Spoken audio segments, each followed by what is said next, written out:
What's up, guys? Today we have a kind of interesting video, an article just released on the Wall Street Journal by Crystal Herr, where she reports on Pokemon card investing. The normies are learning that Pokemon investing is actually pretty good way to park some of your money. Shouldn't be the only way, but it's good to diversify, and Pokemon cards are actually a pretty good investment. So the article is titled "The Hot Investment with a 3,000% Return, Pokemon Cards."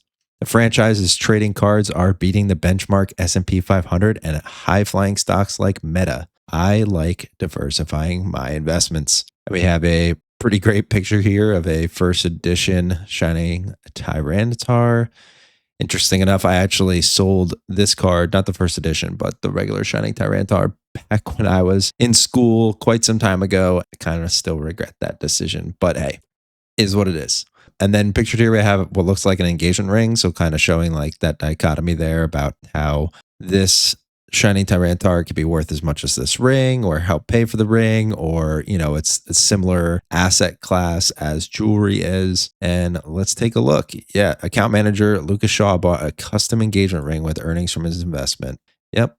Took that Shining Tyranitar, made some solid profit, and was able to apply it for something that he wanted to accomplish in life, like getting married. So yeah, let's take a look. Lucas Shaw hit the jackpot with his latest investment. The 27-year-old account manager in Ohio used some of the gains to splurge on his fiance's custom engagement ring, which has 3 diamonds totaling 3.5 carats on an 18-karat gold band. The money will also help pay for the wedding. His windfall didn't come from big stocks, big tech stocks, or crypto. It was thanks to the hottest investment among individual traders these days, which is Pokemon trading cards. Then they go into a little backstory about Pokemon cards. And then here it says Pokemon cards which pay no dividends and are not subject to financial regulation have seen roughly 3,821% monthly cumulative return since 2004, according to an index by analytics firm Card Ladder, tracking trading card values through August. That trounces the S&P 500's 483% jump over the same time. And Meta Platforms, one of the Magnificent Seven, has climbed around 1,844%. So yeah, here's a cool little graph. But obviously, here's the difference, guys, is that you had to really be invested in Pokemon cards at a pretty early time. And there was definitely a big period of time when it wasn't as, I would say, popular. A lot of the people who enjoyed Pokemon early when it came out and were young didn't really gain the sort of financial freedom to start kind of investing until later on. I know I got back into it a little bit when I was in school. That was roughly around this time, but wasn't able to really actually start applying my, some of my money in the investing side into Pokemon until, unfortunately, during this period up here. But let's move forward. Justin Wilson estimates his collection around 500 cards and 100 sealed items is worth about $100K. The 32-year-old advertising manager in Oklahoma City started buying Pokemon cards as a kid in the 1990s, and he picked up the hobby again in 2019 after realizing he had adult money to spend. There you go. He views the cards as investments similar to his Roth IRA retirement and Vanguard brokerage accounts. While financial advisors generally caution against betting retirement savings on fictional battling critters, the cards caught fire among amateur investors during the pandemic.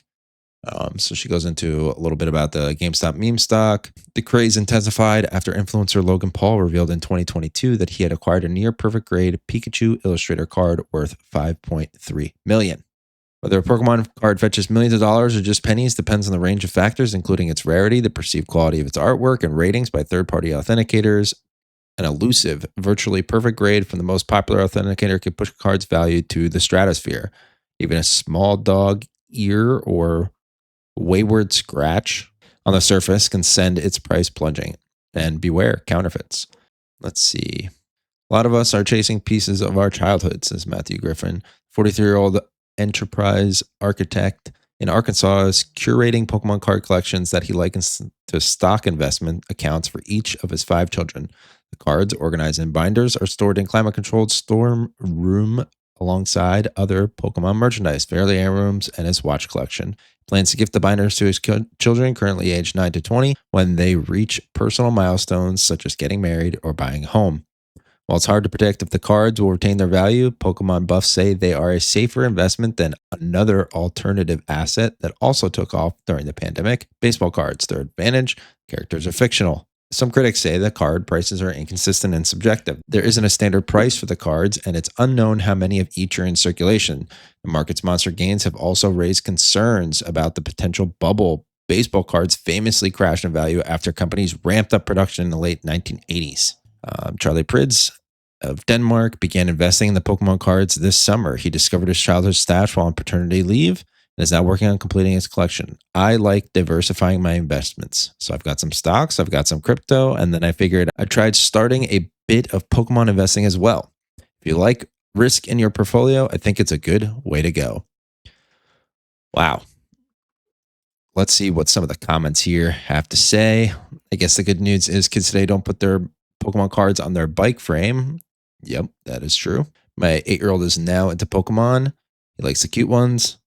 Seems like a fantastic investment strategy. Hey, people like cute things, and they always will. They have any Pokemon cards that look like tulips. Man, these guys don't know any economic history, do they? It's a mania, and it will run its course like all manias. Interesting. Well, let's see this graph here. People claimed this was a mania, and it was, and it kind of tailed down a little bit, and now it's back up. Now, is it going to just keep doing things like that? I don't think so. I do believe that there won't ever really be a crash down to this level again. I mean, this is like percentage increase gain, right? So this is like 4,500% up top here. So this is just percentage increase gain. But unfortunately, with any investment, whether it's stocks, Pokemon cards, crypto, whatever, watch, house, if you buy at the peak and then go to sell when it's obviously decreased in value by a lot, then yeah, you're going to lose money. It's the way that any sort of investment works. If you buy at the peak and you plan to hold long term, then it could very well easily work out for you. If you bought at the peak here and then decided to sell here, yeah, you lost money. But if you decided to sell here and you waited another couple years, 2-3 more years, you made a lot of money.